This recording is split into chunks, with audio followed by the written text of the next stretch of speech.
Hi hello ನಮಸ್ತೆ, ನಾನು ನಿಮ್ಮ Savita. Welcome back to my channel. ಎಲ್ಲರೂ ಹೇಗಿದ್ದೀರಾ? ಐ ಹೋಪ್ ಆ ಭಗವಂತನ ಆಶೀರ್ವಾದದಿಂದ ನೀವೆಲ್ಲ ಚೆನ್ನಾಗಿದ್ದೀರಾ ಅಂತ ನಾನು ಅಂದ್ಕೊಂಡಿದ್ದೇನೆ. ನಾನು ಕೂಡ ನಿಮ್ಮೆಲ್ಲರ ಪ್ರೀತಿ, ವಿಶ್ವಾಸ, ಸಪೋರ್ಟಿಂದ ತುಂಬ ತುಂಬ ತುಂಬ ಚೆನ್ನಾಗಿದ್ದೇನೆ ಗೈಸ್. ಓಕೆ ಗೈಸ್, ನಿನ್ನೆದು ಬಿಗ್ ಬಾಸ್ ಬಗ್ಗೆ ಮಾತಾಡಬೇಕು ಅಂತ ಹೇಳಿದ್ರೆ, ಮೊದಲಿಗೆ ಸೂಪರಾಗಿ ಒಳ್ಳೊಳ್ಳೆ ಈಗೀಗ ಫೈನಲ್ ಹತ್ರ ಬರ್ತಾ ಬರ್ತಾ ಬರ್ತಾ ಇದ್ದಂಗೆ ಬಿಗ್ ಬಾಸ್ ಅವರು ಒಳ್ಳೊಳ್ಳೆ ಟಾಸ್ಕ್ಗಳನ್ನ ಚೂಸ್ ಮಾಡಿ ಕೊಡ್ತಾ ಇದ್ದಾರೆ. ಅದರಲ್ಲಿ ಬಾಲ್ ಕಲೆಕ್ಟ್ ಮಾಡೋವಂಥ ಟಾಸ್ಕು ಇಬ್ಬರಿಬ್ಬರು ಪೇರ್ ಮಾಡಿರ್ತಾರೆ. ಅವರವರು ಬೇಕು ಬೇಡ ಟಾಸ್ಕ್ ಮೊದಲೇ ಕೊಡ್ತಾರೆ. ಅದು ಗೊತ್ತಿದೆ ನಿಮಗೆ. ಬೇಕು ಬೇಡದಲ್ಲಿ ಕಾವ್ಯ ಗಿಲ್ಲಿ ಟೀಮ್ ಆಗ್ತಾರೆ, ರಾಶಿಕಾ ಸೂರಜ್, ರಕ್ಷಿತಾ ಮಾಳು, ಮತ್ತು ರಘು ಸರ್ ಮತ್ತು ಅಶ್ವಿನಿ ಮ್ಯಾಮ್ ಅವರು ಒಂದು ಟೀಮ್ ಆಗ್ತಾರೆ, ಧನುಷ್ ಮತ್ತು ಸ್ಪಂದನ ಒಂದು ಟೀಮ್ ಆಗ್ತಾರೆ. ಹೀಗೆ ಎಲ್ಲ ಒಂದೊಂದು ಬ್ಯಾಚು ಕಾಲಿಗೆ ಟ್ಯಾಗ್ ಮಾಡಿರ್ತಾರೆ, ಕಟ್ಕೊಂಡು ದೂರದಲ್ಲಿ ಬಾಲ್ ಇರೋದನ್ನು ಓಡೋಗಿ ಕಲೆಕ್ಟ್ ಮಾಡಿ ಬಾಸ್ಕೆಟಲ್ಲಿ ಹಾಕಬೇಕು. ಅಬ್ಬಬ್ಬಬ್ಬಬ್ಬ, ರಕ್ಷಿತಾ ನಿನ್ನ ಏನೋ ಅಂದ್ಕೊಂಡಿದ್ದೆ ಅಮ್ಮ. ನಾನು ನಿನ್ನ ಮೊನ್ನೆ ಹೇಳ್ತಾ ಇದ್ದೆ, ನೀನು ಅರ್ಧ ತಿಕ್ಲು ಪುಕ್ಲು ಅಂತ. ನೀನೆಲ್ಲ ಮಿಕ್ಸ್ಚರು ಯಾವ ಕಡೆ ತಿಂದರೂ ಸ್ವಲ್ಪ ಖಾರ ಅನಿಸಿದ್ರು ತುಂಬ ಮಜಬೂತಾಗಿರುತ್ತೆ. ಸೂಪರಾಗಿ ಆಡಿದ್ಲು ನಮ್ಮ ರಕ್ಷಿತಾ. ಎಲ್ಲರೂ ಮುಗಿ ಬಿದ್ದು ಓಡಾಡಿ ಬಿದ್ದಾಡಿ ಇದು ಮಾಡಿಕೊಂಡು ಹೋದರೆ ಇವಳು ಸೈಡಿಂದ ಹೋಗಿ ಆರಾಮಾಗಿ 3 ಬಾಲ್ನ ಬಂದಾಕಿದ್ಲು. ಗಿಲ್ಲೂ ಇದನ್ನೇ ಫಾಲೋ ಮಾಡ್ದ. ಈ ಬೇರೆಯವರಿಗೆಲ್ಲ ಇವ್ರ ಕಡೆ ಏನು 5 ಪೈಸದು ಇಂಟ್ರೆಸ್ಟೇ ಇಲ್ಲ ಅನ್ನೋ ಥರ ಗಮನನೇ ಇಲ್ಲ.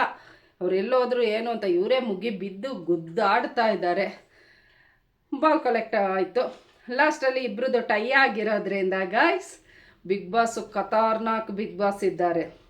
ಟೈ ಆಗಿರೋದ್ರಿಂದ ಪುನಃ ಟೈ ಆದವರಿಗೆ ಆಡಿಸ್ಬೋದಾಗಿತ್ತು. ಅದು ಬಿಟ್ಬಿಟ್ಟು ನಿಮಗೆ ಯಾರು ಕ್ಯಾಪ್ಟನ್ಸಿಗೆ ಹೋಗಬೇಕು, ನೆಕ್ಸ್ಟ್ ಆಟಕ್ಕೆ ಹೋಗಬೇಕು, ಅವ್ರನ್ನ ಚೂಸ್ ಮಾಡಿ ಅಂತ ಹೇಳುವಾಗ,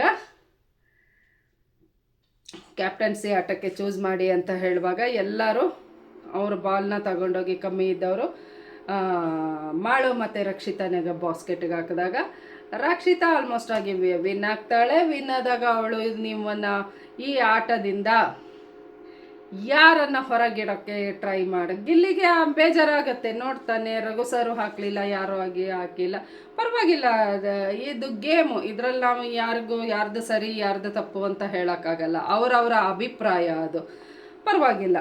ಆಗ ನಮ್ಮ ರಾಕ್ಷಸಿ ಥರ ಆಡ್ತಾ ಇರೋ ರಕ್ಷಕಿ, ನಾನು ರಾಕ್ಷಸಿ ಅಲ್ಲ, ನಾನು ರಕ್ಷಕಿ ಅಂತ ಪ್ರೂವ್ ಮಾಡೋಕ್ಕೆ ಹೊರಟುಬಿಟ್ಲು ನಮ್ಮ ಟಗರು ಪುಟ್ಟಿ. ಯಾರನ್ನ ನೀನು ಚೂಸ್ ಹೊರಗಿಡ್ತೀಯ ಆಟದಿಂದ ಅಂತ ಅವಳಿಗೆ ಚಾಲೆಂಜ್ ಕೊಡ್ತಾರೆ ಬಿಗ್ ಬಾಸ್. ಆಗ ಮಾಳ ಜೊತೆ ಡಿಸ್ಕಷನ್ ಆಗತ್ತೆ. ಪರವಾಗಿಲ್ಲ ರಕ್ಷಿತಾ, ನಿನ್ನ ಉದಾರವಾದ ತ್ಯಾಗ ಮಾಡುವಂಥ ಗುಣಕ್ಕೆ ಹ್ಯಾಟ್ಸಪ್. ಹಾಗಂತ ಎಲ್ಲವೂ ಪಟ್ ನಿರ್ಧಾರಗಳು ತಗೋಬೇಡ, ಆಯಿತಾ? ಥಿಂಕ್ ಮಾಡಿ ಚೆನ್ನಾಗಿ ನಿರ್ಧಾರ ತಗೊಂಡು ಆಡೋದನ್ನು ಕಲಿ. ಆಗ ಡಿಸ್ಕಷನ್ನಲ್ಲಿ ನಮ್ಮ ರಕ್ಷಿತಾ, ಇವರೀಗ 1 ವಾರದಿಂದ ಬಂದಿರೋದು, ಸ್ಟಾರ್ಟಿಂಗಿಂದ ಕಷ್ಟಪಟ್ಟಿರೋರು ಇದ್ದಾರೆ. ಹಾಗಾಗಿ ರಜತ್ ಮತ್ತು ವೈಲ್ಡ್ ಕಾರ್ಡ್ ಎಂಟ್ರಿಯಲ್ಲಿ ಬಂದಿರೋಂಥ ಚೈತ್ರ ಕುಂದಾಪುರ ಅವ್ರನ್ನ ಹೊರಗಿಡ್ತಾಳೆ. ಹೊರಗಿಟ್ಟಿದ್ದು ನಮ್ಮ ಕೀಕೊಟ್ಟ ಗೊಂಬೆ ಚೈತ್ರ ಉರಿ ಕಿತ್ಕೊಬಿಡುತ್ತೆ. ಎಷ್ಟಾದರೂ ಹಳೆ ಬುದ್ಧಿ, ಹಿಂದೆ ಆಡಿದ್ದವಳಿದೆ ಅಲ್ವಾ. ಏನು ಎಷ್ಟೆಷ್ಟೋ ಟಾಸ್ಕ್ ಆಡಿ ಗೆದ್ದು ಗುಡ್ಡೆ ಹಾಕಿ ಗೆದ್ದು ಹೋದವಳ ಥರ ಉರಿ ಕಿತ್ಕೊಳ್ಳುತ್ತೆ. ಯಾಕಂದರೆ 1 ವಾರದಿಂದ ರಕ್ಷಿತಾ ಅಂದ್ಕೊಂಡು ಕಿಚನಲ್ಲಿ ಎಲ್ಲ ಕಡೆ ರಕ್ಷಿತನ ಜೊತೆ ಕಾಣಿಸ್ಕೊಳ್ತಾ ಇರ್ತಾಳೆ. ರಕ್ಷಿತನೂ ಇವಳ ಜೊತೆಗೆ ಓಡಾಡ್ಕೊಂಡಿರ್ತಾಳೆ. ಹಾಗಾಗಿ ಬೇಜಾರಾಗತ್ತೆ ಅವಳಿಗೆ. ಹುಡುಗಿ ಮಾಡಿದ್ದು ನನಗೆ ಖುಷಿ ಆಯಿತು. ಹೌದು, ಸ್ಟಾರ್ಟಿಂಗಿಂದ ಎಲ್ಲರೂ ಕಷ್ಟಪಟ್ಟಿದ್ದಾರೆ. ಅದರಲ್ಲಿ ಯಾರನ್ನೋ ಒಬ್ಬರನ್ನ ಹೊರಗಿಡೋದಕ್ಕಿಂತ ಹೊಸದಾಗಿ ಬಂದಿರೋರನ್ನ ಹೊರಗಿಟ್ಟಿದ್ದಾಳೆ. ಅದರಲ್ಲೇನು ನನಗೇನಿದಾಗಿಲ್ಲ. ಕೆಲವರು ಕಮೆಂಟ್ ಮಾಡ್ತಾ ಇದ್ದೀರಾ, ಈ ಆಟದಲ್ಲಿ ಯಾರು ತುಂಬ ಸ್ಟ್ರಾಂಗ್ ಇದ್ದಾರೆ ಅವ್ರನ್ನ ಹೊರಗಿಡಬೇಕಿತ್ತು ಅಂತ. ನಮ್ಮ ರಕ್ಷಿತಾ ಸ್ಟ್ರಾಂಗು ವೀಕು ಅಂತ ಲೆಕ್ಕ ಹಾಕಿಲ್ಲ, ಎಲ್ಲರಿಗೂ ಅವಕಾಶ ಸಿಗಲಿ ಸ್ಟಾರ್ಟಿಂಗಿಂದ ಇದ್ದವರಿಗೆ ಅಂತ ಹೇಳಿಬಿಟ್ಟು ಹೊಸದಾಗಿ ಬಂದವ್ರಿಗೆ ಇದು ಮಾಡಿದ್ಲು. ಆಮೇಲೆ ಅಲ್ಲೇ ಉರಿ ಕಿತ್ಕೊಳ್ಳುತ್ತೆ. ಹೇಳಿದಾಗೆ ಅಲ್ಲಿಂದ ಸೀದಾ ತಿರುಗಿ ನೋಡದೆ ಹೋಗ್ತಾ ಇರ್ತಾಳೆ. ಆದರೂ ಸಾರಿ ಕೇಳ್ತಾಳೆ ರಕ್ಷಿತಾ. ಸಾರಿ ಕೇಳಿದಾಗ ಇವಳು ಹಳೆ ಬುದ್ಧಿ ಬಿಡ್ತಾಳ, ಇವಳು ಹಳೆ ಹೀಗೆ ಆಗಿದ್ದು ಮೂಲೆ ಗುಂಪು ಮಾಡಿ ಹಾಕಿರ್ತಾರೆ ಹಳೇ ಸೀಸನ್ನಲ್ಲಿ 11 ಸೀಸನ್ನಲ್ಲಿ ಚೈತ್ರ ಕುಂದಾಪುರ ಹೀಗೆ ಆಡಿನೇ. ಅಲ್ಲಿ ಹೋಗುವಾಗ ಅಲ್ಲಿ ಶುರು ಹಾಗಲ್ಲ ಹೀಗೆ ಸ್ಟ್ರಾಂಗ್ ಗೇಮ್ ಬಗ್ಗೆ ರಕ್ಷಿತನಿಗೆ ಬುದ್ಧಿ ಹೇಳ್ತಿದ್ದಾಳೆ. ನಮ್ಮ ಚೈತ್ರ ಇಷ್ಟೊಂದೆಲ್ಲ ಗೇಮ್ ಬಗ್ಗೆ ಇಂಟ್ರೆಸ್ಟ್ ಇದ್ದವಳಾಗಿದ್ದಿದ್ರೆ ಕಳಸಲ ಗೆಲ್ಲಬೇಕಾಗಿತ್ತಲ್ವಾ, ಯಾಕೆ ಹಾಗೆ ಮನೆಗೆ ಹೋಗ್ಬೇಕಿತ್ತು. ಗೇಮ್ ಆಡಿ ಗೆದ್ದಿದ್ದಂತೂ ಒಂದರಲ್ಲೂ ನಾವು ಅಷ್ಟು ಚೆನ್ನಾಗಿ ನಾವು ನೋಡಲೇ ಇಲ್ಲ, ಬರೀ ಉಗಿಸ್ಕೊಂಡಿದ್ದು ವೀಕೆಂಡಲ್ಲಿ ಚೈತ್ರ ಬಾಯ್ ಬಡ್ಕಿ ಅನ್ನೋದೇ ನೋಡಿದ್ದು. ಹೋಗಿ ರಕ್ಷಿತಾ ತಿರುಗಿಸಿ ಹೇಳ್ಬೋದಿತ್ತು ಸರಿಯಾಗಿ, ಹುಡುಗಿ ಏನೇ ಹೇಳಲ್ಲ ಸುಮ್ಮನಾಗ್ತಾಳೆ. ಅಲ್ಲಿಂದ ಸೆಕೆಂಡ್ ರೌಂಡ್ ಆಟದಲ್ಲಿ ಸ್ಟಾರ್ಟ್ ಆಗುತ್ತೆ ರಿಂಗ್ಗಳ ಕಲೆಕ್ಷನ್. ಅದಕ್ಕೂ ಮುಂಚೆ ಗೈಸ್ ಒಂದು ವಿಷಯ ಹೇಳ್ತೀನಿ, ನಮ್ಮ ರಾಶಿಕಾ ಬಗ್ಗೆ ಮಾತಾಡೋಣ. ರಾಶಿಕಾ ಬಗ್ಗೆ ಇವಳು ಯಾವ ಥರ ಜಾತಿ ಅಂತ ಹೇಳಿದ್ರೆ, ನನಗೆ ಸಿಗದೇ ಇರೋದು ಯಾರಿಗೂ ಸಿಗಬಾರ್ದು. ನನಗೆ ಸಿಕ್ಕಿಲ್ವಾ ಬೇರೆಯವ್ರಿಗಾರು ಸಿಕ್ಕಿ ಅವರು ಖುಷಿ ಪಡಲಿ ಅನ್ನೋದು ಜಾಯಮಾನ ಅಲ್ಲ ಈ ಹುಡುಗಿ. ನನಗೆ ಸಿಗೋದು ಬೇರೆಯವ್ರಿಗೂ ಸಿಗಬಾರ್ದು. ನಂದು ಒಂದು ಕಣ್ಣು ನಾನು ಕಳ್ಕೊಳ್ಳೋಕ್ಕೆ ರೆಡಿ ಇದ್ದೀನಿ, ಆದರೆ ಮುಂದೆ ಅವರು ಬೇರೆಯವ್ರದ್ದು ಎರಡೋ ಕಣ್ಣು ಹೋಗಲಿ ಅಂತ ಯೋಚನೆ ಮಾಡ್ತಾಳೆ. ದಾರಿಲೆಲ್ಲಾದರೂ ಮುಳ್ಳು ಬಿದ್ದು ಮುಳ್ಳು ಚುಚ್ಚಿದ್ರೆ ಅಯ್ಯೋ ಈ ಮುಳ್ಳು ನನಗೆ ಚುಚ್ಚುತ್ತಲ್ಲ ಬೇರೆಯವ್ರಿಗೆ ಚುಚ್ಚುತ್ತೆ ಅಂತ ತೆಗೆದುಬಿಟ್ಟು ಇವಳು ಸೈಡಿಗೆ ಹಾಕಲ್ಲ. ಇನ್ನು ನನಗೆ ಚುಚ್ಚಿದ ನೋವು ಬೇರೆಯವ್ರಿಗೂ ಆಗಲಿ ಅಂತ ಮತ್ತೆ ರೋಡಲ್ಲೇ ಬಿಟ್ಟು ಹೋಗೋ ಅಂಥ ಹುಡುಗಿ ನಮ್ಮ ರಾಶಿಕಾ. ಯಾಕೆ ಈ ಥರ ಮಾತು ಹೇಳಿದೆ ನಾನು ಅಂತ ಹೇಳಿದ್ರೆ ಗೈಸ್, ಬಾಲಾಟದಲ್ಲಿ ಇವರು ಗಿಲ್ಲಿ ಮತ್ತು ಕಾವ್ಯ, ರಕ್ಷಿತಾ ಮತ್ತು ಮಾಳು ಆರಾಮಾಗಿ ಬಾಲ್ನ ಎತ್ಕೊಂಡು ಹೋಗಿ ಅವರು ಕಲೆಕ್ಟ್ ಮಾಡ್ಕೊತಾರೆ. ಅಷ್ಟರಲ್ಲಿ ಇವರು ಉಳಿದಿರ್ತಾರಲ್ಲ ಸ್ಪಂದನ, ಧನುಷ್, ಅಭಿ, ಧನುಷ್ ಅಲ್ಲ ಸ್ಪಂದನ, ಅಭಿ ಮತ್ತು ಇವರು ರಘು ಸರ್, ಅಶ್ವಿನಿ ಮ್ಯಾಮು, ರಾಶಿಕಾ, ಸೂರಜ್ ಇವರೆಲ್ಲ ಸ್ಪಂದನದ ಮೇಲೆ ಎಲ್ಲ ಒಬ್ಬರ ಮೇಲೆ ಒಬ್ಬರು ಬಿದ್ದಿರ್ತಾರೆ. ಸ್ಪಂದನನಿಗೆ ಇಂಜುರಿ ಆಗುತ್ತೆ. ಅದ್ರ ಮಧ್ಯದಲ್ಲಿ ಅಭಿಷೇಕ್ ಕಾಲಲ್ಲಿ ಒದಿತಾ ಇರ್ತಾನೆ. ಅದೆಲ್ಲ ಏನೂ ಮ್ಯಾಟ್ರೇ ಇಲ್ಲ ಬಿಡಿ, ಬಿಗ್ ಬಾಸ್ಗಾಗಲಿ ಅಲ್ಲಿರೋ ಕಂಟೆಸ್ಟೆಂಟಿಗಾಗಲಿ. ಆಮೇಲೆ ಎದ್ದು ಬಿಡ್ತಾಳೆಪ್ಪ ರಾಶಿಕಾ. ಎದ್ದುಬಿಟ್ಟು ಇವಳಿಗೆ ಆಲ್ರೆಡಿ ನಮ್ಮ ಗಿಲ್ಲಿ ಮೇಲೆ ಹಿಂದಿನ ಎಪಿಸೋಡಲ್ಲಿ ಸರ್ರಿ ಉರಿಸಿದ್ದ ಚಾಕು ಹಾಕೋದ್ರಲ್ಲಿ, ಮಾನ ಮರ್ಯಾದೆ ತೆಗೆದಾಕ್ಬಿಟ್ಟ ನಮ್ಮ ಗಿಲ್ಲಿ. ಅದೇ ಫ್ರಸ್ಟ್ರೇಷನ್ ತಲೆಯಲ್ಲಿತ್ತು. ಶುರು ಮಾಡ್ತಾಳೆ, ನೀನು ನನಗೆ ಕಾಲಲ್ಲಿ ಒದಿತಾ ಇದ್ದ ಒಂದು ಲೆಕ್ಕ ಇಲ್ಲ, ಬಾಲ್ನೆಲ್ಲ ತೆಗೆದು ಟೀ ಶರ್ಟ್ ಒಳಗೆ ಇಟ್ಕೊತಾ ಇದ್ರು, ಅದು ಲೆಕ್ಕಕ್ಕಿಲ್ಲ. ಆಮೇಲೆ ಅದ್ರ ಮಧ್ಯದಲ್ಲಿ ಮತ್ತೆ ಇವಳಿಗೆ ಯಾವಾಗ ಬಾಲ್ನ ಸೇವ್ ಮಾಡೋಕ್ಕಾಗಿಲ್ಲ, ಬಿಟ್ಟು ಬರ್ಬೋದಿತ್ತು, ಬಿಡು ನನಗೆ ಹಾಕಿಲ್ಲ ಬಿಟ್ಕೊಡ್ಬೋದಿತ್ತು, ಅದು ಮಾಡಿಲ್ಲ, ತೆಗೆದು ಬಿಟ್ಟು ಸ್ವಿಮ್ಮಿಂಗ್ ಪೂಲಿಗೆ ಹಾಕ್ಬಿಡ್ತಾಳೆ. ಬೇರೆಯವ್ರಿಗೆ ಎಂಥ ಇದು ವಿಚಿತ್ರವಾದ ಸ್ವಾರ್ಥಿ ಇವಳು. ಬೇರೆಯವ್ರಾದ್ರೂ ಆಡೋರು ಇಲ್ಲ, ಕೊನೆವರೆಗೂ ಆಡಬೇಕಿತ್ತು, ಸೋಲು ಗೆಲುವು ಸೆಕೆಂಡ್ರಿ ಆಡಬೇಕಿತ್ತು, ಅದು ಇಲ್ಲ. ಇದನ್ನು ನೋಡಿ ರಕ್ಷಿತನೂ ಎಸಿತಾಳೆ, ಹಿರಿಯ ಕಂಚಾಳಿ ಮನೆ ಮಕ್ಕಳಿಗೆ ಅಂತ ಲಾಸ್ಟ್ 2ನೇ ರೌಂಡ್ ಆಡುವಾಗ. ಆಯಿತಾ, ಇವಳ್ದು ಎಂಥ ಕಂಜೂಸ್ ಬುದ್ಧಿ. ಅದರಲ್ಲಿ ಸ್ಪಂದನನಿಗೆ ಇಂಜುರಿ ಆಯಿತು, ಇವಳಿಗೆ ಆ ಕಡೆಗೆ ಏನೋ ಅವಳು ಹೇಗಿದೆಯಾ ಅನ್ನೋದು ಕೇಳಲಿಲ್ಲ ಇವಳು, ನಾವು ನೋಡಿರೋ ಪ್ರಕಾರ. ಆಗ ಶುರು ಮಾಡ್ತಾಳೆ, ನಾನು ಬಿದ್ದೆ, ಕಾಲಿಡ್ದು ಎಳಿತಾ ಇದ್ದೆ, ಎಲ್ಲಾದರೂ ಹೋಗ್ಬಿಟ್ಟು ಆ ಸ್ಟೆಪ್ಪಿಗೆ ನಾನು ಹೊಡೆದಿದ್ರೆ ನಮ್ಮ ಅಪ್ಪ ಬಿಡ್ತಾ ಇದ್ರಾ? ಅಮ್ಮ ತಾಯಿ ನಿಮ್ಮ ಅಮ್ಮನ ಕರ್ಕೊಬಂದು ಇಟ್ಕೋಬೇಕಿತ್ತು. ನಿಮ್ಮ ಅಪ್ಪ ಅಮ್ಮ ಇದೆಲ್ಲ ಆಗುತ್ತೆ ಅಂತ ಗೊತ್ತಿಲ್ವಾ ಅವ್ರಿಗೆ? ಆಟ ಅಂತ ಹೇಳಿದ್ಮೇಲೆ ಬೀಳೋದು ಏಳೋದು ಪ್ರತಿಯೊಂದಕ್ಕೂ ನಿನ್ನ ಅಪ್ಪನ ಕರಿತಿದ್ದು. ನೀನೇನು ಚಿಕ್ಕ ನರ್ಸರಿ ಹುಡುಗಿನ, ಬಾಕಿ ಎಲ್ಲ ಬುದ್ಧಿ ಇದೆ ನಿನಗೆ? ಈ ಸಣ್ಣ ಮಕ್ಳು ಹೇಳ್ತಾರಲ್ಲ ಗೈಸ್, ನಮ್ಮ ಅಪ್ಪ ಬರ್ತಾರೆ ನಿನಗೆ ಸರಿ ಮಾಡ್ತಾರೆ. ಅಯ್ಯೋ, ಗಿಲ್ಲಿ ನಕ್ಕೋಬಿಟ್ಟು ಸುಮ್ಮನಾಗ್ತಾನೆ, ಇನ್ನು ಮಾತಾಡಿದ್ರೆ ಸರಿಯಾಗಲ್ಲ ಅಂತ ಹೇಳಿಬಿಟ್ಟು. ನಮ್ಮ ಅಪ್ಪ ಬಿಡ್ತಾರ? ನಿನಗೇನಾದರೂ ಆ ಥರ ವೈಯಕ್ತಿಕವಾಗಿ ನಿನ್ನ ದ್ವೇಷ ಮಾಡೋದಾಗಿದ್ದರೆ ಗಿಲ್ಲಿಗೆ ಎಷ್ಟೆಷ್ಟು ಚಾನ್ಸ್ ಇತ್ತು. ಆ ಥರ ಮನಸ್ಥಿತಿ ಅವನು ಗಿಲ್ಲಿ ಅಲ್ಲ. ಸುಮ್ಮನೆ ನಿನ್ನ ಟಾರ್ಗೆಟ್ ಮಾಡೋದು, ಸುಮ್ಮನೆ ನಿನಗೆ ಬೀಳಿಸೋದು, ನಿನಗೆ ಗಾಯ ಮಾಡಬೇಕು ಅನ್ನೋದು ಯಾರಾದರೂ ನಂಬ್ತೀರಾ ಗೈಸ್? ಯಾರಾದರೂ ನಂಬ್ತೀರಾ? ಆ ಥರ ಇದ್ದರೆ ಬಿಗ್ ಬಾಸೇ ವಾರ್ನ್ ಮಾಡ್ತಾರೆ, ಒದ್ಬಿಟ್ಟು ಆಚೆಗೆ ಹಾಕ್ತಾರೆ. ನೀನು ಅಲ್ಲೋಗಿ ನಿಂತ್ಕೊಬಿಟ್ಟು ನಮ್ಮ ಅಪ್ಪ ಅಂತ ಕರಿತೀಯ, ನೀನು ಮನೆಗೆ ಹೋಗ್ಬಿಡು, ನಿಮ್ಮ ಅಪ್ಪನ ಸೆರಗಿಟ್ಕೊಂಡು ಕೂತಿರು. ಹಾಗಾದ್ರೆ ಸ್ಪಂದನಿಗೆ ಅಷ್ಟೊಂದು ನೋವು ಆಯ್ತಲ್ವಾ? ಅವಳು ಹಾಗೆ ಮಾತಾಡಿದ್ಲ ನಿನ್ನ ಥರ? ಅಯ್ಯೋ ಏನಮ್ಮ ನಿಂದು ಚೀಪೆಲ್ಲ ಗಿಮಿಕ್ ನಿಂದು. ಆಮೇಲೆ ಗಾಯ್ಸ್ ಅದ್ರ ಮಧ್ಯದಲ್ಲಿ ಸೋತಂತೂ ಆಯಿತು. ಈ ಹುಡುಗಿಗೆ ನಾವು ಗೆಲ್ಲಬೇಕು ಅನ್ನೋದೊಂದು ಇಲ್ಲ. ಗಿಲ್ಲಿ ಮತ್ತು ಕಾವ್ಯನ ಆಟದಿಂದ ಹೊರಗಿಡಬೇಕು. ಇವಳು ಬೇರೆಯವ್ರನ್ನ ಸೋಲಿಸಿ ನಾವು ಗೆಲ್ಲೋಣ ಅನ್ನೋದು ಬಿಟ್ಟು ಅವ್ರನ್ನ ಹೊರಗಿಡೋದ್ರ ಬಗ್ಗೆನೇ ಯೋಚನೆ ಮಾಡಿ ಕರ್ಮ ರಿಟರ್ನ್.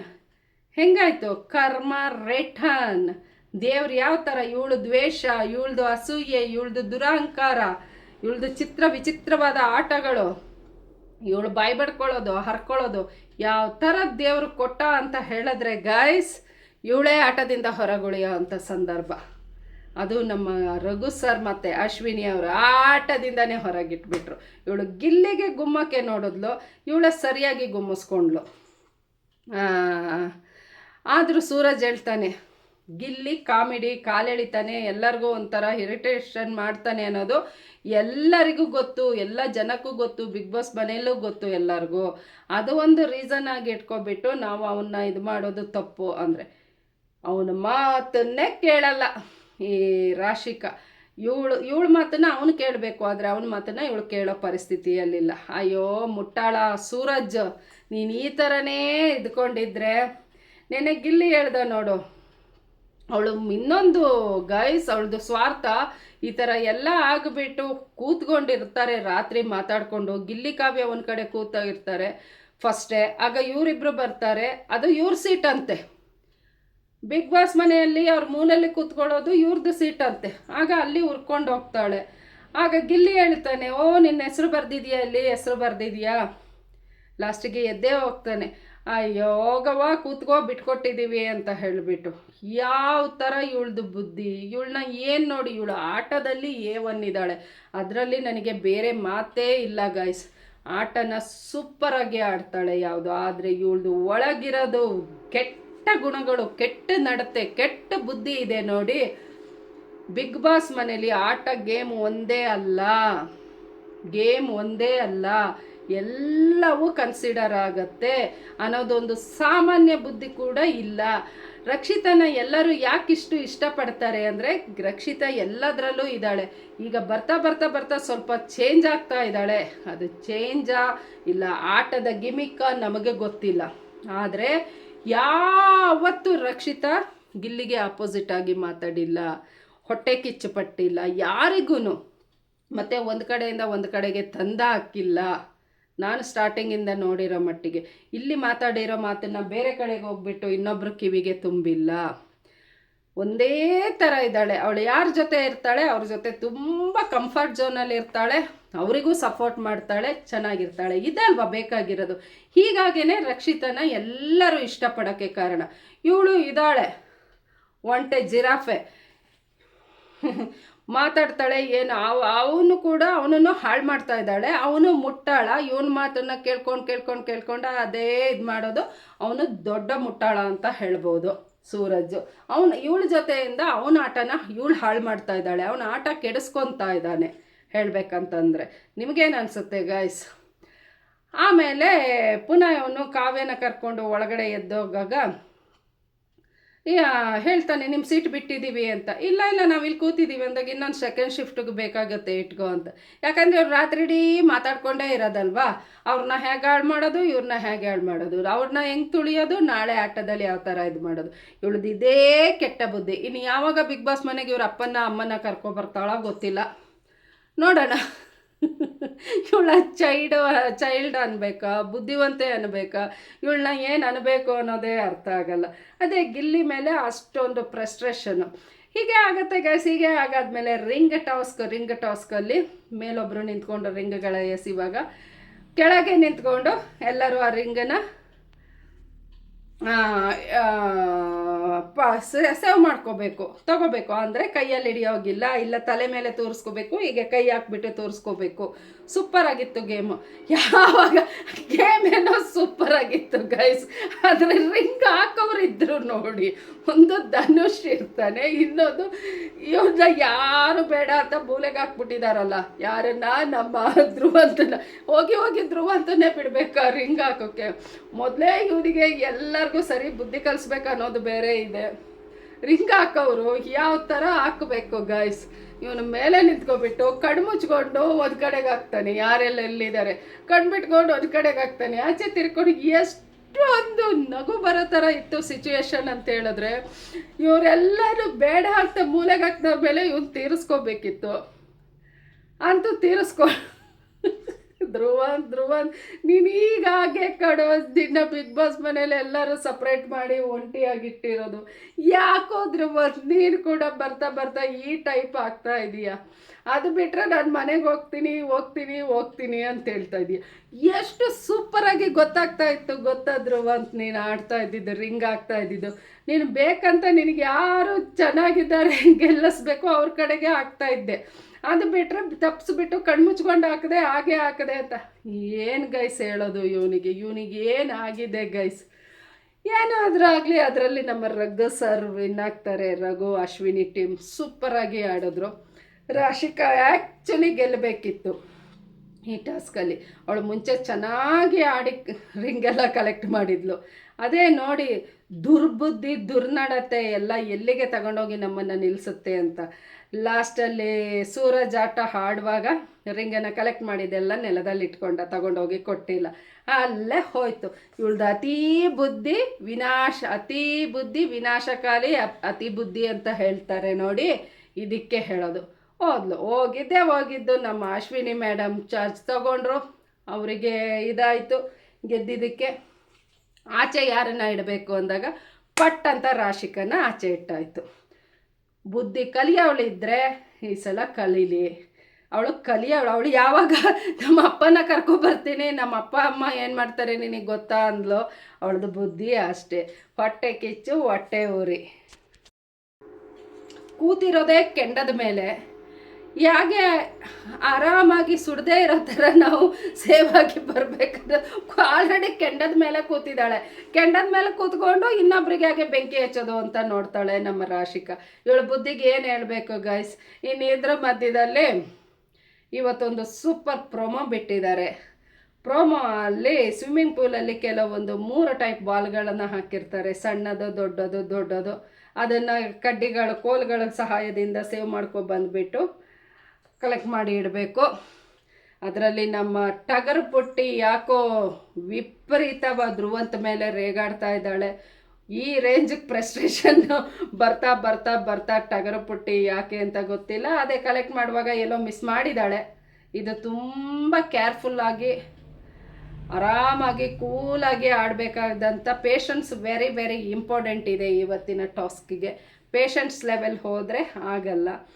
ಇವಳೆಲ್ಲೋ ಟಗರು ಪುಟ್ಟಿ ಎಲ್ಲೋ ಮಿಸ್ ಮಾಡಿದ್ದಾಳೆ. ಧ್ರುವಂತ ಬಂದ್ಬಿಟ್ಟು ಆಗಲ್ಲ ಅಂದರೆ ಇವಳು ಶುರು ಮಾಡಿ ಶಾಂತಿ ಅಂದ್ಕೊಂಡು ಅನ್ನೋದು ಇದೇ ರಕ್ಷಿತಾ, ನೀನು ಎಷ್ಟೆಷ್ಟೋ ಒಳ್ಳೇದು ಮಾಡಿರ್ತೀಯ, ಲಾಸ್ಟಲ್ಲಿ ಈ ಥರ ನೀನು ಯಾಕೋ ಇತ್ತೀಚೆಗೆ ಹೀಗೆ ಆಡ್ತಿದೀಯಲ್ಲ, ಇದೇ ಜನರಿಗೆ ಕೆಟ್ಟದಾಗಿ ಕಾಣಿಸ್ತಾ ಇರೋದು. ನೀನು ತುಂಬ ಒಳ್ಳೆ ಹುಡುಗಿ ಅಂತ ಗೊತ್ತು, ತುಂಬ ತಿಳ್ಕೊಂಡಿದೀಯ ಅಂತ ಗೊತ್ತು, ತುಂಬ ಬುದ್ಧಿ ಇದೆ, ಜೊತೆಗಿರೋರಿಗೆ ನೀನು ಹೆಲ್ಪಿಂಗ್ ನೇಚರ್ ಚೆನ್ನಾಗಿದೆ ಅನ್ನೋದು ಎಲ್ಲರಿಗೂ ಗೊತ್ತು. ಆದರೆ ಈ ಥರದ್ದೆಲ್ಲ ನೀನು ಕೆಲವೊಂದು ಮಾಡ್ತೀಯ ನೋಡು. ಈ ಸಣ್ಣ ಪುಟ್ಟ ತಪ್ಪು ಮಾಡಿ ಇದನ್ನೆಲ್ಲ ನೀನು ಕಳ್ಕೊತಾ ಇದೀಯ ರಕ್ಷಿತಾ ಅಷ್ಟೇ. ಅದು ಅವಶ್ಯಕತೆ ಇರಲಿಲ್ಲ ಅಷ್ಟೊಂದು ಫ್ರಸ್ಟ್ರೇಷನ್ ಆಗೋದು. ಧ್ರುವಂತ್ ಕೂಡ ಸ್ವಲ್ಪ ಸಮಾಧಾನವಾಗಿ ಹೇಳಿ, ಇಲ್ಲ ಅದನ್ನು ಫೌಲ್ ಏನೋ ಅಂತ ಮಾಡಿಬಿಟ್ಟು 5 ನಿಮಿಷ ಬಿಟ್ಟು ಮತ್ತೆ ಆಡಿಸ್ಬೋದಾಗಿತ್ತು. ಅಲ್ಲಿ ಶುರು ಮಾಡಿದ್ಲು, ನೀರಿಗೆ ಕೋಲು ಹಿಡ್ಕೊಂಡು ಜೋರಾಗಿ ಬಡ್ಕೊಂಡು ತುಂಬ ರಿಯಾಕ್ಟ್ ಮಾಡ್ತಿದ್ದಾಳೆ ನಮ್ಮ ರಕ್ಷಿತಾ. ಇದನ್ನು ನೋಡಿಬಿಟ್ಟು ಸ್ಪಂದನ ಯಾಕಾಗಿ ಆಡ್ತಿದೀಯಾ ಅಂತ ಮೋಸ್ಟ್ಲಿ ಅಭಿಷೇಕ್ ಬೇರೆ ಆ ಕಡೆ ಆಡ್ತಾ ಇದ್ದ, ಬಾಲ್ ಕಲೆಕ್ಟ್ ಮಾಡ್ತಾ ಇದ್ದ ಅನ್ಸತ್ತೆ. ನೀರಿಗೆ ಹೀಗೆ ಕೋಲಿಂದ ಹೊಡಿತಾ ಇದ್ದರೆ ನೀರೆಲ್ಲ ಕದಲತ್ತೆ, ಬಾಲ್ ತೊಗೊಳೋಕ್ಕೆ ಕಷ್ಟ ಆಗತ್ತೆ. ಆಗ ಕೇಳುವಾಗ ಇವಳು ಇನ್ನೂ ರೈಸ್ ಆಗ್ತಾಳೆ. ಮಾಡು ಕಕ್ಕಾಬಿಕ್ಕಿಯಾಗಿ ಕೂತಿದ್ದಾನೆ, ಏನು ಮಾತಾಡಬೇಕು ಗೊತ್ತಿಲ್ಲ. ಇನ್ನು ನಮ್ಮ ಕಾವ್ಯ ಗಿಲ್ಲಿಗೆ ಪೇಷನ್ಸ್ ಲೆವೆಲ್ ತುಂಬ ಕಮ್ಮಿ. ಆದರೂ ಈ ವಾರದ ಕ್ಯಾಪ್ಟನ್ಸಿ ಟಾಸ್ಕಲ್ಲಿ ತುಂಬ ಪೇಷನ್ಸಿಂದ ಆಡ್ತಾ ಇದ್ದಾನೆ. ಈ ಆಟಕ್ಕೆ ಪೇಷನ್ಸಿ ತುಂಬ ಇಂಪಾರ್ಟೆಂಟ್ ಆಗಿರುತ್ತೆ. ರಕ್ಷಿತಾ, ನಾನು ನನ್ನ ತಮ್ಮನೇನಲ್ಲೇ ಕೊಟ್ಟಿದ್ದೇನೆ, ಇದು ರಾಕ್ಷಸಿ ವರ್ಷಸ್ ರಕ್ಷಕಿ ಅಂತ ಹೇಳಿಬಿಟ್ಟು. ನೀನು ರಕ್ಷಕಿನೂ ಹೌದು, ರಾಕ್ಷಸಿನೂ ಹೌದು. ರಾಕ್ಷಸ ಗುಣಗಳು ಆದಷ್ಟು ಕಮ್ಮಿ ಆಗಲಿ. ಬಿಗ್ ಬಾಸಲ್ಲಿ ಎಲ್ಲ ಇಂಪಾರ್ಟೆಂಟ್ ಆಗುತ್ತೆ. ಕೆಲವರೆಲ್ಲ ಕಮೆಂಟ್ ಮಾಡ್ತಾ ಇದ್ರಿ, ಮೇಡಮ್ ನಿಮಗೇನು ಹೊಟ್ಟೆ ಕಿಚ್ಚ, ಹೊಟ್ಟೆ ಉರಿನ? ಖಂಡಿತ ಇಲ್ಲ ಕಂದ. ನೀನು ಇಷ್ಟು ಅಷ್ಟು ಒಳ್ಳೆ ಹುಡುಗಿ, ಯಾರ ದೃಷ್ಟಿಲೂ ನೀನು ಕೆಟ್ಟವಳಾಗಬಾರ್ದು. ನೀನು ಸ್ಟಾರ್ಟಿಂಗಿಂದ ನಿನ್ನ ಹೇಗೆ ಪ್ರೀತಿ ಮಾಡ್ತಾಯಿದ್ರೋ ಹಾಗೇ ಜನರ ಪ್ರೀತಿ ನಿನ್ನ ಮೇಲೆ ಇರಲಿ ಅನ್ನೋದೊಂದೇ ನನ್ನ ಉದ್ದೇಶ ಅಷ್ಟೇ. ನಿನ್ನ ಮೇಲೆ ವೈಯಕ್ತಿಕವಾಗಿ ನನಗೆ ಯಾವ ಥರ ಇದು ಇಲ್ಲ. ಹಾಗಂತ ಗಿಲ್ಲಿನ ನಾನು ಸಪೋರ್ಟ್ ಮಾಡ್ತೀನಿ ಅಂತ ಹೇಳಿದ್ರೆ ನಾನು ಪ್ರತಿ ಸಲನೂ ಹೇಳೋ ಹಾಗೆ ಗಿಲ್ಲಿ ತುಂಬ ಒಳ್ಳೆ ಹುಡುಗ. ಅವನು ಆಗ ಈಗ ಕಾಲೆಳ್ಕೊಂಡು ಮಾಡಿಕೊಂಡು ಎಲ್ಲರಿಗೂ ಒಂಥರ ಕೆಲವರಲ್ಲಿದ್ದವರಿಗೆ ಹಿಂಸೆ ಬೇಜಾರಾಗ್ಬೋದು. ಆದರೆ ಇದನ್ನು ಮೀರಿ ಅವನು ಹೋಗಿಲ್ಲ. ಇವರು ಅದನ್ನು ಪ್ರತಿಯೊಂದನ್ನು ಎಲ್ಲ ನಮಗೆ ಅಂದ್ಕೊಂಡು ಇವರೇ ಪರ್ಸ್ನಲ್ಲಾಗಿ ತೊಗೊಂಡು ಇವರೇ ಪರ್ಸ್ನಲ್ಲಾಗಿ ಗಿಲ್ಲಿನ ಇದು ಮಾಡ್ತಾರೆ. ಅಷ್ಟು ಬಿಟ್ಟರೆ ಗಿಲ್ಲಿ ಕೆಟ್ಟವನಲ್ಲ, ಸುಳ್ಳ ಅಲ್ಲ, ಮಳ್ಳ ಅಲ್ಲ, ಕಳ್ಳ ಅಲ್ಲ, ಲಫಂಗ ಅಲ್ಲ, ಪೋಲಿ ಅಲ್ಲ, ಕಳ್ಳ ಕಾಕ್ರ ಅಲ್ಲ, ತುಂಬ ಒಳ್ಳೆಯವನು. ಇಡೀ ಕರ್ನಾಟಕ ತಕ್ಕದ ಜನತೆನೇ ತಲೆ ಮೇಲೆ ಹೊತ್ಕೊಂಡು ಗಿಲ್ಲಿನ ಕೂತಿದ್ದಾರೆ ಅಂದರೆ ಇವು ಕೂಡ ಎಲ್ಲ ಕನ್ಸಿಡರ್ ಆಗುತ್ತೆ ಅಲ್ವಾ? ಹಾಗೆ ಹಾಗೆ ಹಾಗೆ ಆಡಿ ರಾಶಿಕಾ ಅವಳ ತಲೆ ಮೇಲೆ ಅವಳೇ ಚಪ್ಪಡಿ ಕಲ್ಲು ಎಳ್ಕೊತಾ ಇದ್ದಾಳೆ. ಅದ್ರ ಜೊತೆಗೆ ಸರಿಯಾಗಿರೋ ಸೂರಜ್ನ ಪೂರ್ತಿ ಅವನು ವೀಕ್ ಆಗೋಕ್ಕೆ ಮೇಯ್ನ್ ಕಾರಣನೇ ರಾಶಿಕಾ ಆಗ್ತಾ ಇದ್ದಾಳೆ. ಇಲ್ಲ, ಸೂರಜ್ ತುಂಬ ಒಳ್ಳೆ ಹುಡುಗ. ಆದಷ್ಟು ಸೂರಜ್ ರಾಶಿಕನ ಜೊತೆ ಇರಲಿ, ಇವರ ಫ್ರೆಂಡ್ಶಿಪ್ಪಿಗೆ ನಮ್ಮದೇನು ಪ್ರಾಬ್ಲಮ್ ಇಲ್ಲ. ಅದು ಅವರವರ ವೈಯಕ್ತಿಕ, ಅವರವರ ಫ್ರೆಂಡ್ಶಿಪ್. ಆದರೆ ಫ್ರೆಂಡ್ಶಿಪ್ ಆಟದಲ್ಲಿ ತೋರಿಸೋದಲ್ಲ. ಅವರ ಸಂಬಂಧ ಆಟದವರೆಗೂ ಬಂದ್ಬಿಟ್ಟು ಗೇಮ್ಗಳಲ್ಲಿ ನೀನು ಹೇಳ್ದಾಗೆ ನೀನು ಕೇಳು ಹಂಗಿದ್ರೆ ಖಂಡಿತ ಗೆಲ್ಲೋದು ಕಷ್ಟ. ಇಬ್ಬರು ಕೂಡ ಒಂದೇ ಡಿಸಿಷನ್ ಇರಬೇಕು. ಒಬ್ರು ಹೇಳಿದ್ದು ಒಬ್ರು ಕೇಳಲೇಬೇಕು, ಆಯಿತಾ? ಒಬ್ರು ಯಾರು ಸರಿ ಅಂತಾರೆ ಅನ್ನೋದನ್ನು ಇಲ್ಲಿಂದ ಯೋಚನೆ ಮಾಡಿದ್ರೆ ಬಿಗ್ ಬಾಸಲ್ಲಿ ಉಳಿಬೋದು ಕೊನೆಯವರೆಗೂ. ಈ ಟೀಕೆಗಳನ್ನೆಲ್ಲ ಕೇಳೋದು ತಪ್ಪತ್ತೆ ಅಂತ ನಾನು ಹೇಳುತ್ತೇನೆ. ರಕ್ಷಿತಾ, ಆದಷ್ಟು ಸ್ವಲ್ಪ ಸಿಟ್ಟನ್ನು ಕಮ್ಮಿ ಮಾಡ್ಕೋಕಂದ. ನೀನು ತುಂಬ ಗುಡ್ ಗರ್ಲ್, ನೀನು ಕ್ಯೂಟ್ ಗರ್ಲ್ ನೀನು, ಆಯಿತಾ? ಕಿಚ್ಚನ ಚಪ್ಪಾಳೆ ತಗೊಂಡಿದ್ದೀಯ. ಚಪ್ಪಾಳೆ ತಗೊಂಡ ತಕ್ಷಣ ನಿನಗೆ ಗೆದ್ದಿಲ್ಲ. ಇನ್ನೂ 1 ಮಂತ್ ಆಟ ಇದೆ. ಸೂಪರಾಗಿ ಆಡು. ನಮ್ಮೆಲ್ಲರ ಪ್ರೀತಿ, ವಿಶ್ವಾಸ, ಸಪೋರ್ಟ್ ನಿನಗೆ ಯಾವತ್ತೂ ಇರುತ್ತೆ. ಒಳ್ಳೆತನಕ್ಕೆ ನಿನಗಾಗಲಿ ಗಿಲ್ಲಿಗಾಗಲಿ ನಮ್ಮ ಸಪೋರ್ಟ್ ಇರುತ್ತೆ. ಹಾಗೆ ನೋಡೋಕ್ಕೆ ಹೋದರೆ ನನಗೆ ಕಾವ್ಯ ಮತ್ತು ರಕ್ಷಿತನ ಕಂಪೇರ್ ಮಾಡಿದ್ರೆ ಗೈಸ್, ನಾನು ರಕ್ಷಿತನ್ನೇ ಚೂಸ್ ಮಾಡ್ತೇನೆ.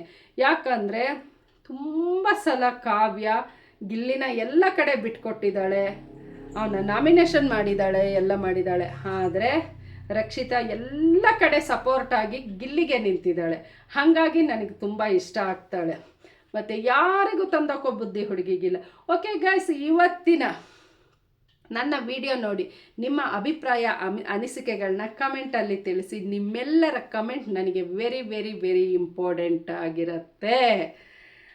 ಮತ್ತು ಯಾರೆಲ್ಲ ನನ್ನ ಚಾನೆಲ್ನ ಸಬ್ಸ್ಕ್ರೈಬ್ ಮಾಡಿಲ್ಲ, ಪ್ಲೀಸ್ ಸಬ್ಸ್ಕ್ರೈಬ್ ಮಾಡಿ. ಪಕ್ಕದಲ್ಲಿರೋ ಬೆಲ್ಲ ಬಟನನ್ನು ಕ್ಲಿಕ್ ಮಾಡಿ. ನಾನು ಡೈಲಿ ಹಾಕೋ ವೀಡಿಯೋಸ್ದು ನೋಟಿಫಿಕೇಷನ್ ನಿಮಗೆ ಬರುತ್ತೆ. ಧ್ರುವಂತ್ ಮನೆಗೆ ಹೋಗ್ತೀನಿ ಅನ್ನೋದು ಬಿಟ್ಬಿಟ್ಟು ನಾನು ಆಡ್ತೀನಿ ಒಂಟಿಯಾದರೂ ಸೂಪರಾಗಿ ಆಡಿ ಗೆಲ್ತೀನಿ ಅನ್ನೋದನ್ನು ತಲೆಯಲ್ಲಿಟ್ಕೊಂಡು ಆಡು. ನಿನ್ನ ಈ ಕೆಟ್ಟ ಬುದ್ಧಿಯಿಂದ, ಆಯಿತಾ, ತಂದಾಕೋ ಬುದ್ಧಿನೆಲ್ಲ ಬಿಟ್ಬಿಡು ಧ್ರುವಂತ್. ನಿನಗೆ all the best. Okay, bye guys. Love you all. Bye. Justice for Sajanya.